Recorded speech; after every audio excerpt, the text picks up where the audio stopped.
Chief Researcher Veltar felt the ship shake again. The crystal formations on his tall, thin body glowed with worry as another system failed aboard the Serenity's Hope. He moved carefully through the corridors with his long, graceful limbs. Every step was slow and measured as his people always moved. Status report, Veltar asked in his soft, musical voice. Engineer Kothman looked up from a control panel. Her 6 delicate arms moved over the controls like a dancer. Her species came from a world where even small mistakes could be deadly, so they had learned to be very careful about everything. The main engines are completely dead, she said. Life support is failing. We have maybe 2 days before the air runs out. Veltar's crystal body dimmed. Around him, the other crew members from different peaceful worlds showed their own signs of fear. There was Hesera, whose feathered body trembled. There was Numtal, whose gas-filled form flickered weakly. They were all scientists. Their species had evolved on gentle worlds where nature was kind. They had never known war, never faced real danger. Their technology was advanced, but it was built for precision and beauty, not for emergencies like this. Can we fix the engines? Veltar asked. Kothman's arms drooped. The damage is in the main reactor chamber. The radiation levels are too high. The gravity field is unstable. None of us can survive in there long enough to make repairs. Veltar understood. Their delicate bodies could not handle harsh conditions. What other species might call a minor inconvenience would kill them quickly. Then we send the distress signal, he decided. All frequencies. Maybe someone will hear us. The crew worked together to send out the emergency beacon. The signal flew out into space, carrying their location and a plea for help. It told anyone listening that the ship Serenity's Hope was dying, and its crew would die with it soon. Days passed slowly. The air grew thin and stale. The crew grew weaker. Veltar spent his time trying to keep everyone calm, but fear was spreading through the ship like a disease. Then something answered their call. Chief Researcher, Hesera called out, her feathered crest standing up with excitement. We're getting a response to our distress signal. Veltar hurried to the communication station as fast as his careful movement allowed. Put it through. A voice came through the speakers. It was rough and strange, unlike the soft voices of any known species. This is Captain Sarah Chen of the United Earthship Defiance. We received your distress call. What is your situation? The crew looked at each other with confusion. Earth? They had heard rumors of a new species that had recently been discovered on the edge of known space. The stories were not good ones. This is Chief Researcher Veltar of the Serenity's Hope. We are a Federation research vessel with engine failure. Our life support is failing. We need immediate assistance. There was a pause. Then the strange voice spoke again. We're on our way. Our sensors show you're in pretty bad shape. We'll be there in 6 hours. Can you hold on that long? Yes, Veltar replied, though he was not sure it was true. Good. We're bringing repair equipment and medical supplies. Don't worry, we'll get you out of this. The communication ended. The crew stood in silence for a moment. Humans, whispered Numtal, his gas form shimmering with fear. They're sending humans. Veltar had heard the stories too. Humans came from a world so dangerous that most species considered it impossible to live on. They called such worlds Deathworld, and the creatures that lived on them were called Deathworlders. The stories said that humans were incredibly strong and violent. They came from a world with crushing gravity, poisonous air, and deadly weather. Worse, their world was full of creatures that tried to kill and eat each other. The humans had not only survived this nightmare world, they had become the top predator on it. Maybe the stories are wrong, Hesera said hopefully, but Veltar noticed that none of them really believed that. They had all heard too many tales about the aggressive, dangerous humans. Some said they were barely controlled savages who solved every problem with violence. Still, what choice did they have? Death was certain if they did nothing. At least with the humans, there was a chance. The hours crawled by. The air grew worse. 2 crew members had already collapsed and needed to be carried to the medical bay. Veltar tried to stay positive, but it was hard. Finally, their sensors detected a ship approaching. It was unlike anything in the Federation fleet. Where Federation ships were smooth and beautiful, this human ship looked rough and practical. It bristled with strange equipment and thick armor. They're requesting permission to dock, Hesera reported. Give it to them, Veltar said. The human ship connected to their docking port with a solid thump that shook the whole research vessel. Federation ships docked like a gentle kiss. This was like being hit by a hammer. Then they waited. They had sealed themselves in the main laboratory and were ready to flee if the humans proved dangerous. Veltar held a communicator, ready to ask for help from any Federation ship that might hear them. The airlock opened with a hiss. The first human through the door was unlike anything Veltar had ever seen. She was short compared to most Federation species, but she looked incredibly solid and strong. Her body was thick with muscle, and she moved with quick, confident steps. Her skin was dark and her eyes were sharp and alert. "I'm Captain Sarah Chen," she said in that rough voice they had heard over the radio. "Where are your injured?" Behind her came more humans. They were all different sizes and colors, but they all had that same solid, powerful look. They carried equipment that looked heavy enough to crush most Federation species. Veltar found his voice. We are all injured. The conditions on the ship are too harsh for us now." Captain Chen looked around the laboratory. To Veltar, the air was thin and hard to breathe. The gravity felt wrong and the temperature was uncomfortable, but the human captain seemed perfectly fine. "This doesn't look that bad," she said. Then she seemed to realize something. "Oh, right. You're from low-gravity worlds. This is probably pretty rough for you." She turned to her crew. "Marcus, check the life support. Sophia, get to the engine room and see what we're dealing with. James, start medical checks on everyone here." The humans spread out through the ship with amazing speed. They moved through conditions that would kill most Federation species like they were taking a pleasant walk. Dr. Marcus Webb, the human with pale skin and strange fur on his head, knelt down next to Veltar with a medical scanner. "Don't worry," he said. "We'll have you fixed up in no time." His scanner beeped as it examined Veltar's crystal body. "Interesting physiology," Webb said. "Your people are from a very stable environment, aren't you?" "Yes," Veltar managed to say. "Veltar 7. Very gentle world," Webb nodded. "Makes sense. You're not built for stress like this, but you'll be fine once we get your ship working again." As the human doctor worked, Veltar watched the other humans move through his ship. They handled equipment that should have been too heavy to lift. They worked in areas where the radiation should have been deadly. They seemed completely unaffected by conditions that were slowly killing his crew. Were the stories about Deathworlders true? Were these creatures really as dangerous as everyone said? But if they were so dangerous, why were they working so hard to save people they had never met? Veltar realized that maybe there was more to humans than the stories told. Maybe being dangerous did not always mean being evil. Maybe sometimes the galaxy needed dangerous people to save the gentle ones. Dr. Marcus Webb finished his scan of Veltar and shook his head in amazement. "Your bone density is incredibly low," he said. "And your muscle mass. How do you even move around?" Veltar's crystal formations flickered with confusion. "We move perfectly well on our world. We are quite strong by our standards." Webb looked at his readings again. "On your world, sure. But Earth's gravity is about 6 times stronger than what you're used to. The air pressure alone would probably crush you." Across the ship, Engineer Sofia Rodriguez was having her own moment of shock. She had made it to the engine room and was staring at the damaged reactor. The radiation levels were high enough to kill most Federation species in minutes. For Sophia, it was like working in bright sunlight. "This is it," she called back to Kothmin, who was watching from a safe distance. "This is what you can't fix?" Kothmin's 6 arms trembled. "The radiation will kill us. The gravity fields are unstable. The heat is too much. We cannot survive in there." Sophia looked around the engine room. It felt warm like a nice summer day. The gravity was a little strange, but nothing she couldn't handle. She had worked in much worse conditions during her training on Europa Station. "I'll have this fixed in a couple of hours," she said, pulling out her tools. Kothmin watched in terror and wonder as the human woman simply walked into what her people considered a death trap. Sophia moved around the reactor like she was in her own workshop back home. She lifted pieces of equipment that would have taken 3 of Kothmin's people working together.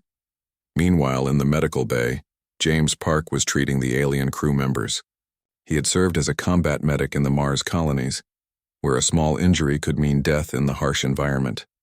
These aliens were suffering from what humans would call mild stress and fatigue. "You're going to be fine," he told Hesera, whose feathered body was shaking with weakness. "You just need some rest and better air to breathe." Hesera looked up at him with large, frightened eyes. "Are you going to hurt us?" James paused in his work. "Hurt you? Why would I hurt you? You are a Deathworlder," Hesera whispered. "Your people are violent and dangerous. Everyone knows this." James felt a stab of sadness. "Who told you that?" It is common knowledge in the Federation, another crew member said. Your species comes from a world so deadly that it creates monsters. You solve everything with violence and aggression. James finished adjusting Hessera's oxygen mask and sat back. Let me tell you about Earth, he said. Yes, it's a dangerous world. We have predators that can kill us. We have weather that can destroy cities. We have diseases that can wipe out millions. The alien crew members huddled together, frightened by his words. But, James continued, all of that taught us something important. It taught us to take care of each other. When a storm comes, humans work together to survive it. When someone is hurt, we help them even if we don't know them. When someone calls for help, we answer. He gestured around the ship. That's why we're here. You called for help and we came. Not because we want to hurt you, but because that's what you do when someone needs help. Back in the laboratory, Captain Chen was talking with Veltar about the broader situation in the galaxy. She had connected her ship's database to the Federation networks and was learning about the political structure. So let me get this straight, Chen said. Your Federation is made up entirely of species from peaceful worlds? Yes, Veltar said. All advanced civilizations develop on stable, gentle worlds. Violent worlds do not produce intelligent life that can reach the stars. Chen raised an eyebrow. Except for us. You are an exception, and a concerning one. Chen studied the Federation data. Every member species came from worlds with low gravity, stable weather, and peaceful ecosystems. Their technology was incredibly advanced, but it was all designed for precision and beauty. Their military was made up of automated systems and energy weapons that could disable, but rarely destroy. What happens when you face a real threat? Chen asked. Something that can't be reasoned with or disabled? Veltar's crystal body dimmed. We have always been fortunate. The galaxy is mostly peaceful. Mostly? Before Veltar could answer, Sophia's voice came over the communication system. Engine room to bridge. I've got the main reactor back online. Life support should be back to normal in about 10 minutes. The alien crew let out sounds of relief in dozens of different languages. What had seemed impossible to them, the human engineer had fixed in less than 3 hours. Dr. Webb was uploading his medical scans to his database. Captain, you need to see this, he said. These alien species are incredibly fragile by our standards. Their bones are hollow like bird bones. Their muscles are designed for precise movement, not strength. Their organs can't handle stress or changes in pressure. How fragile are we talking about? A handshake from you could break bones. The acceleration from a quick stop in a vehicle could cause internal injuries. They're like living glass sculptures. Chen looked around at the alien crew, who were slowly recovering as the life support improved. She began to understand why they were so afraid of humans. To them, humans really were monsters. Not because they were evil, but because they were so much stronger and tougher. But Captain, Webb continued, their brains are incredibly advanced. Their technology is centuries ahead of ours. They've created a peaceful civilization that spans dozens of worlds. Chen nodded slowly. A peaceful civilization that can't defend itself. As if summoned by her words, the ship's sensors detected something approaching. It was not a Federation vessel. Captain, called Lieutenant Torres from the Defiance. We're picking up an unknown contact. It's big and it's coming this way fast. Chen activated her communicator. All human crew return to the Defiance immediately. We might have trouble coming. Veltar grabbed her arm with one delicate hand. What kind of trouble? Before Chen could answer, their sensors got a clear image of what was approaching. It was a massive ship, dark and angular, covered with strange mechanical growths. It did not look like anything built by any known species. What is that? Chen asked. Veltar's crystal body went completely dim. Devourers, he whispered. What? We were not on a research mission, Veltar admitted. We were running. Running from them. The alien crew began to panic. Several of them collapsed from fear alone. Others began praying in their various languages. What are devourers? Chen demanded. Machines, Veltar said. They consume everything. Entire star systems. They have destroyed 3 Federation worlds already. Billions are dead. Chen looked at the approaching ship on the sensors. Why didn't you tell us this before? Because there is nothing you can do, Veltar said. Nothing anyone can do. Federation fleets have tried to stop them. Our weapons are useless. They adapt to everything we try. Chen studied the massive ship approaching them. It was easily 10 times the size of her vessel. But she had been in hopeless battles before. She had learned that there was always something you could do, even when everything seemed lost. "We'll see about that," she said. She activated her ship-wide communicator. "All hands, battle stations. We have hostiles incoming." Veltar looked at her like she had lost her mind. "You cannot fight them. They will destroy you." "Maybe," Chen said. "But we're not running." Around the bridge, the alien crew watched in amazement and terror. The humans were preparing to fight something that had defeated entire Federation fleets. Either they were incredibly brave or incredibly stupid. Veltar was beginning to think it might be both. The Devourer ship was enormous. As it came closer, Captain Chen could see that it was not built so much as grown. Metal and machinery twisted together in patterns that hurt to look at. Strange lights pulsed along its surface like a heartbeat. "Tell me everything about these Devourers," Chen ordered Veltar. The crystal alien's body was dim with fear, but he tried to explain. "They appeared 2 years ago at the edge of Federation space. We do not know where they came from. They are not alive, but they are not simple machines either. What do they want? Raw materials. They strip entire planets down to the core. They use the materials to build more ships, more of themselves. They grow like a disease across the galaxy." Dr. Webb was scanning the approaching ship with human sensors. "Captain, I'm detecting massive energy signatures. This thing is powered by something I've never seen before. And the hull, it looks like it can repair itself." "What about weapons?" Chen asked. "Sensors show energy projection systems all over the surface. Hundreds of them. Maybe thousands." Lieutenant Torres spoke up from the weapons station. "Captain, our missiles and railguns are ready. But honestly, this thing is so big I don't think we can hurt it." Chen studied the tactical display. The Devourer ship was still approaching, but slowly. It seemed to be studying them. "Veltar, how did the Federation fleets try to fight them?" "Standard procedures," Veltar said. "Long-range energy weapons, coordinated fleet actions, precision strikes against what appeared to be important systems. Did any of it work?"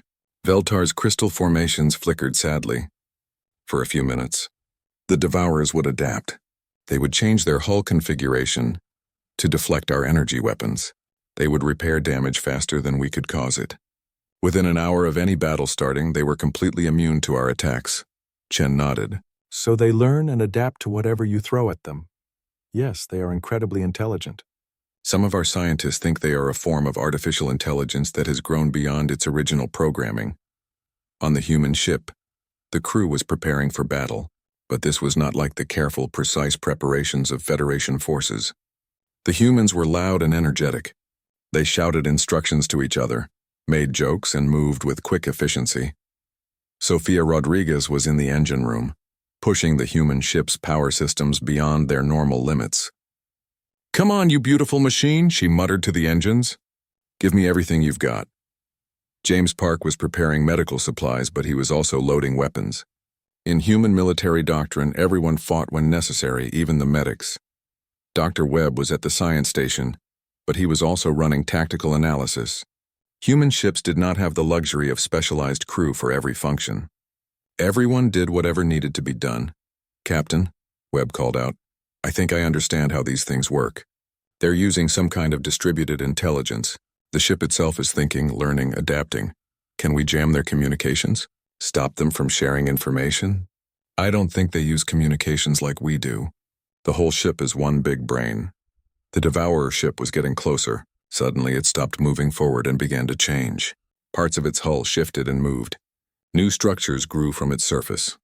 "It's scanning us," Torres reported. "Multiple sensor sweeps. It's trying to understand our technology." Chen made a decision that would have shocked any Federation commander. "All ships prepare for ramming speed." "Captain," Torres asked, "you heard me. We're going to hit that thing." On the Federation ship, Veltar and his crew watched in horror. "You cannot be serious," he said. "That will destroy both ships." "Maybe," Chen said. "But rams are kinetic weapons. Pure momentum and mass. Has anyone tried hitting these things with kinetic weapons?" Veltar thought about it. "No. Federation weapons are all energy-based. We consider kinetic weapons primitive and wasteful." "Primitive," Chen smiled grimly. "Yeah, that's us." The Devourer ship had finished its scans and was beginning to move forward again. As it approached, weapons ports opened all along its hull. The alien crew on both ships could see the energy building up for a devastating attack. "All power to forward shields," Chen ordered. "Torres, lock onto what looks like their main power core." "Captain, I can't find anything that looks like a main power core." This thing is built completely differently from anything we know. Then pick the biggest, most important-looking part and aim for that. The Devourer ship fired. Beams of energy that could melt through Federation ship hulls struck the human vessel.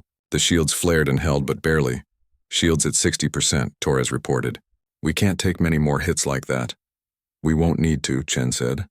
All engines full power. Ramming speed. The human ship accelerated directly toward the massive Devourer vessel. On the Federation ship, which was connected by docking clamps, the alien crew was thrown around by the sudden acceleration. This is insane, Hesra cried out. But Dr. Webb was watching the Devourer ship's reaction. Look, he said. It's confused. It's trying to figure out what we're doing. The Devourer ship's weapons fired again, but this time the shots went wide. The machine intelligence was trying to predict the human ship's path, but it could not understand why anyone would deliberately crash into an enemy. Brace for impact, Chen announced. The human ship struck the Devourer vessel at full speed. The crash was tremendous. Both ships shook and groaned as metal tore and systems failed. The human ship's forward hull crumpled, but it drove deep into the Devourer's structure. Damage report, Chen called out. Forward sections are gone, Torres said. We've lost main engines, but we're stuck inside their hull like a sword in a wound. The Devourer ship was trying to repair itself, but the human ship was lodged so deep that it could not push it out. Metal and machinery flowed around the human vessel like water, but they could not dislodge it. Now what? Veltar asked. Chen smiled. It was not a nice smile. Now we board them. The alien crew stared in shock. Even by Deathworlder standards, this seemed like suicide. Sophia, how are our suits? Chen asked. Combat armor is ready, Captain. We've got full environmental protection and mag boots. James, weapons? Loaded for bear, Captain. Plasma cutters, explosive charges, kinetic weapons. Everything we need for close combat. Chen turned to Veltar. Your people stay here. This is going to get ugly. But Veltar surprised himself by standing up. No, this is our fight too. We cannot match your physical abilities, but we understand their technology better than you do. You will need our knowledge.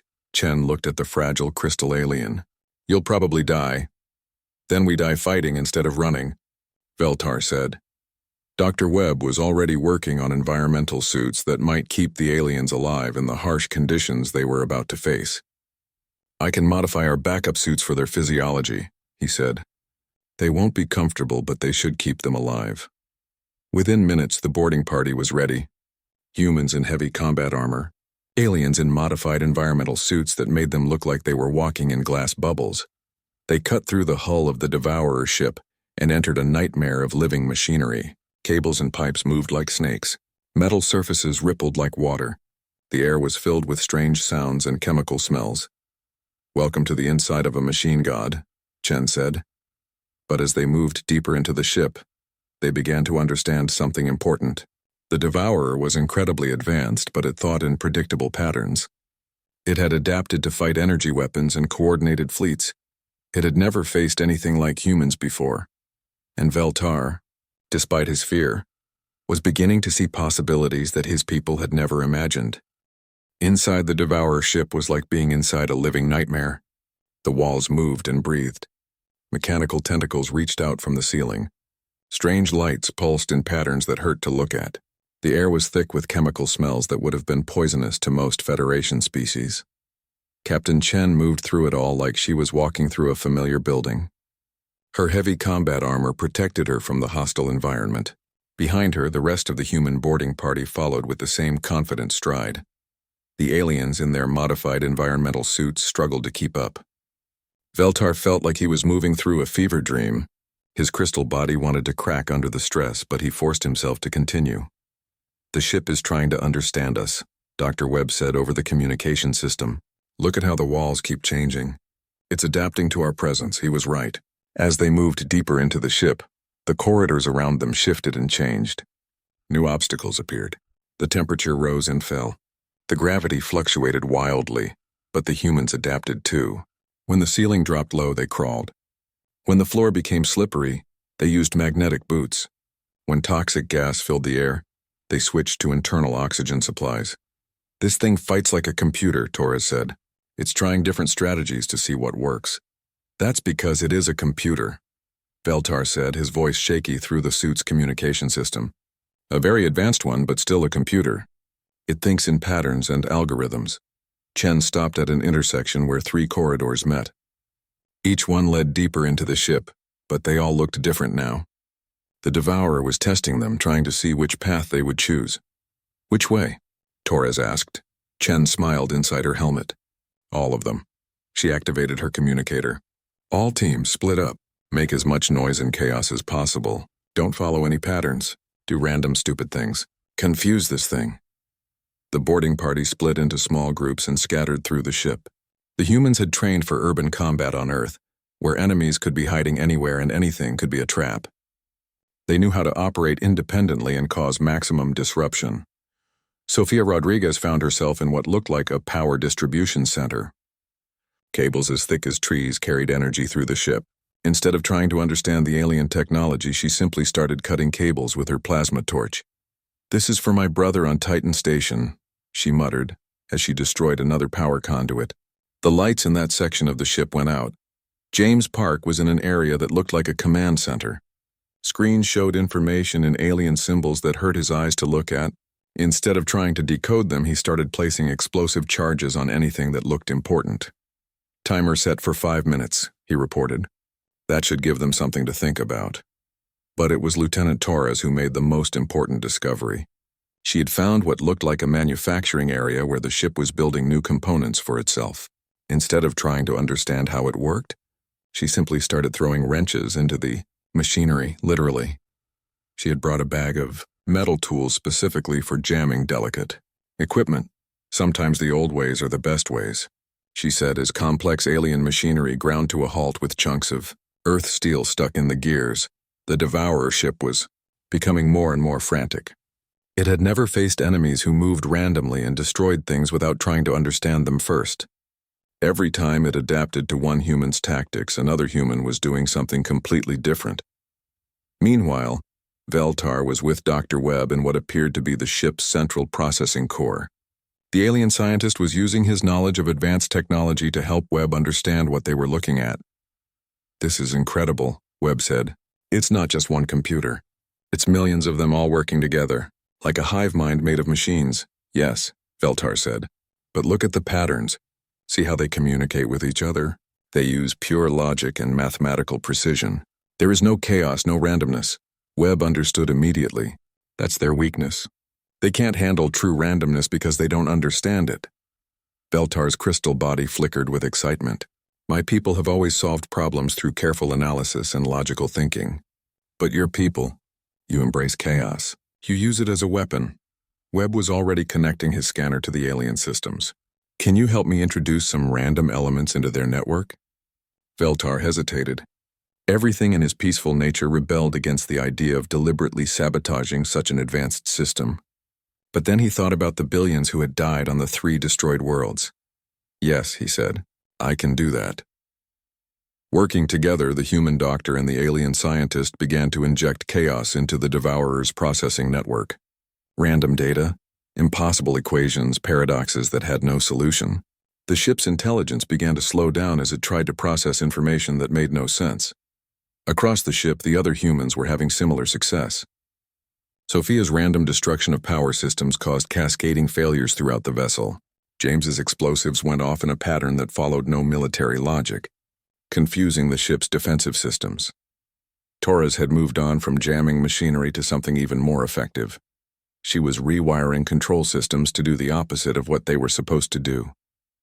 Doors that should close would open instead. Systems that should turn on would turn off.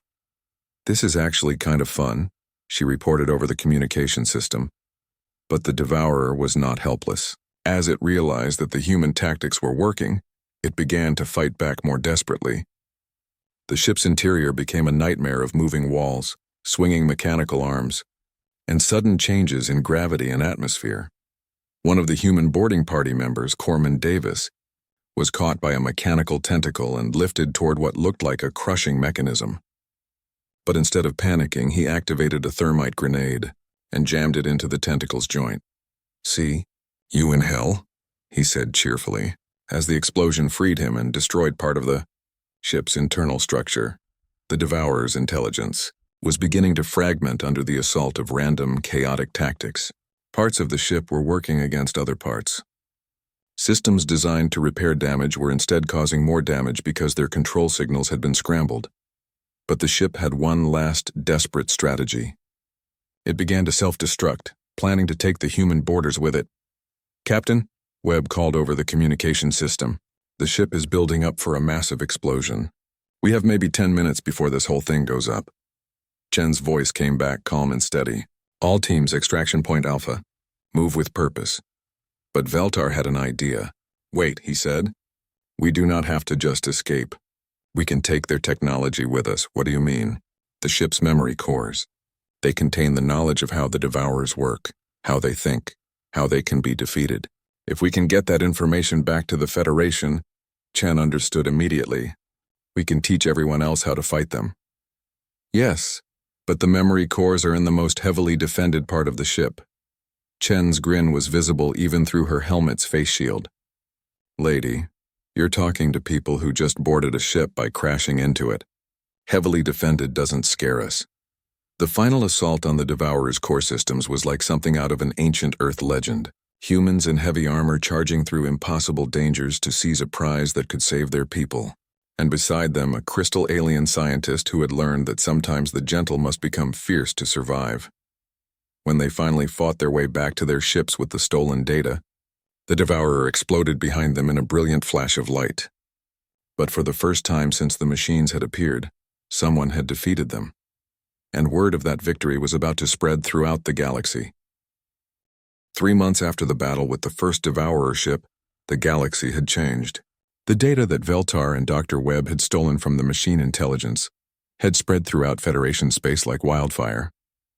For the first time, the peaceful species of the galaxy understood exactly what they were fighting against. And for the first time, they had hope. Captain Chen stood on the bridge of the Federation flagship Harmony's Voice, looking out at the largest combined fleet in galactic history. Ships from dozens of worlds hung in space around them, their hulls gleaming in the light of the local star. But these were not the same Federation ships that had failed against the Devourers before. Human engineers had worked with alien scientists to rebuild them. The elegant, precise energy weapons were still there, but now they were backed up by crude, effective kinetic weapons. Magnetic railguns, missile tubes, and even simple chemical explosives had been added to ships that had once prided themselves on their peaceful appearance. "It feels wrong," Admiral Kesahai said. The tall, graceful alien had blue skin that shifted colors with her emotions. Right now it was showing deep uncertainty. "These weapons are so violent." "Violence isn't evil," Chen replied. "It's a tool. Like any tool, it depends on how you use it." On the tactical display, they could see their target. Another Devourer ship, larger than the first one, was approaching the Federation world of Veltar's people. Beltar 7 was a garden paradise with crystal cities and gentle valleys. Billions of peaceful creatures lived there, creating art and advancing science. The Devourer machine wanted to strip it bare and use the materials to build more of itself. "All ships report. Ready," the communications officer announced. Chen activated the fleet-wide channel. "This is Captain Chen to all vessels. Remember what we learned from the first encounter. These machines adapt to patterns, but they cannot handle chaos. Every ship fights independently.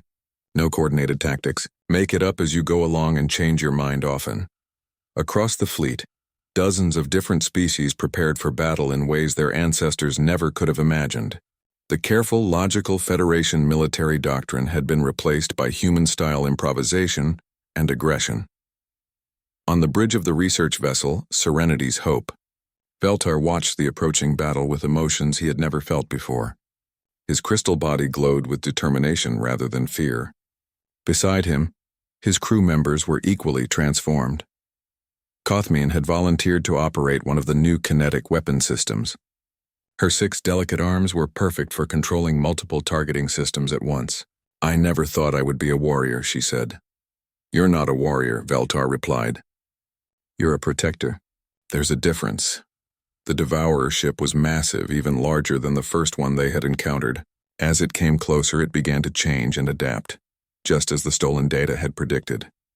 Parts of its hull shifted to deflect the energy signatures it was detecting from the Federation fleet, but It was not prepared for what happened next. The human ship UES, Defiance, suddenly accelerated, directly toward the Devourer at maximum speed, just as it had done in the first battle. The machine intelligence began to calculate intercept patterns and defensive measures. Then the Federation ship Crystal Song did something completely different. Instead of charging forward, it came to a complete stop and began firing missiles in random directions. Most of them missed the Devourer completely, but a few hit in unexpected places. The machine was trying to process both attacks when a third ship, the Gentle Rain, began spinning in circles while firing its weapons continuously in all directions. It looked like the ship had gone insane, and that was exactly the point. Dr. Webb's voice came over the fleet communication system. Pattern analysis shows the Devourer's processing efficiency has dropped by 30%. It's trying to understand our tactics and failing. The battle became unlike anything the galaxy had ever seen. Federation ships that had once moved in careful formations now scattered in random directions. Weapons fired when and where no logical military doctrine would suggest. Ships would charge forward, retreat, stop, spin, and change direction for no apparent reason. The Devourer's weapons fired back, but they kept missing because they could not predict where the Federation ships would be next. The machine intelligence had been designed to fight against rational opponents who followed military logic. It had no defense against opponents who deliberately chose to be irrational. Now we see what these Deathworlders can really do, Admiral Kesshai said as she watched Chen coordinate the chaotic battle. But Chen was not just coordinating, she was learning. Every few minutes she would study the battle data and call out new instructions to the fleet. Ship Group 7, try ramming attacks but miss on purpose. Ship Group 12, fire all your weapons at empty space. Ship Group 3, send them poetry over the communication channels. Poetry? Kesshai asked. Confuses the hell out of their language processing systems, Chen explained. The Devourer ship was becoming desperate. Its hull was being damaged by random hits from weapons it could not predict. Its internal systems were being overloaded by trying to process tactical data that made no sense. But it still had one advantage: size. The machine ship was large enough to destroy any Federation vessel with a single hit from its main weapons. That was when Veltar made his move. The Serenity's Hope was the smallest ship in the fleet, barely large enough to qualify as a military vessel. But it was also the fastest and most maneuverable. Veltar had been studying the Devourer's weapon patterns and had noticed something important. The main weapon takes 12 seconds to recharge between shots, he announced. I'm going in. Before anyone could stop him, the little research ship accelerated toward the Devourer at maximum speed. But instead of trying to ram it, Veltar did something that was pure Federation engineering, combined with human tactical thinking. He used the ship's research sensors to identify the exact frequency of the Devourer's adaptive hull plating. Then he fired the ship's mining laser, which had been designed for taking precise samples from asteroids at exactly that frequency. The laser was too small to do significant damage to the massive ship, but it was precisely tuned to disrupt the adaptive plating in a small area. For just a few seconds, a section of the Devourer's hull could not change or adapt. All ships target the area I'm painting, Veltar called out. Continuous fire, maximum power. The entire Federation fleet focused their weapons on the small area that Veltar had made vulnerable. Energy beams and kinetic weapons struck the same spot over and over again. The Devourer tried to repair the damage, but the constant barrage prevented its self-repair systems from working. The hull began to crack. Atmosphere and internal fluids leaked out into space. The lights along the Devourer's surface began to flicker and dim. Internal explosion detected, Dr. Webb reported. Their power systems are failing. The massive machine ship began to break apart. But even as it died, it was trying to adapt and learn. Data streams flowed from the dying vessel toward other Devourer ships elsewhere in the galaxy. Chen anticipated this. Sophia jammed their communications. Don't let them report back to the others. Engineer Rodriguez had been waiting for this moment. Her modifications to the fleet's electronic warfare systems activated, flooding space with random signals that overwhelmed the Devourer's communication attempts. The machine ship died in silence, unable to share what it had learned with the rest of its kind. The battle was over. The Federation fleet had achieved something that had seemed impossible. They had defeated a Devourer ship without losing a single vessel of their own. In the aftermath, As the fleet regrouped and began rescue operations for the few crew members who had been injured, Admiral Kesshai approached Captain Chen. "Your people have given us something we lost," she said. "The will to fight for what we believe in." Chen looked out at the combined fleet where human and alien crews were working together to repair battle damage and care for the wounded. "Your people gave us something too, a cause worth fighting for." Veltar joined them on the bridge. His crystal body was glowing brighter than Chen had ever seen it. "The Federation Council has reached a decision," he announced. "Humanity is being offered full membership in the Federation, with a special role as our defensive coordinators." "Defensive coordinators?" Chen asked. "Military advisors," Kesshai translated. "Your people will help train our fleets and coordinate our defenses against threats like the Devourers." Chen smiled. "So we go from being the scary Deathworlders everyone was afraid of to being the galaxy's bodyguards?" "Yes," Veltar said. "Though I think you were always bodyguards. You just needed someone to protect." As the fleet prepared to return to Federation space, Dr. Webb was already working on new tactical manuals that combined human military experience with Federation technology. Sofia Rodriguez was designing new ships that would be built in Federation shipyards, but armed with human weapons. James Park was setting up medical protocols that could treat both human and alien injuries in the same facilities. The galaxy was learning that sometimes the most dangerous people were exactly the ones you wanted on your side when trouble came calling. And in the depths of space, the remaining Devourer ships were discovering something that their perfect machine logic could not understand.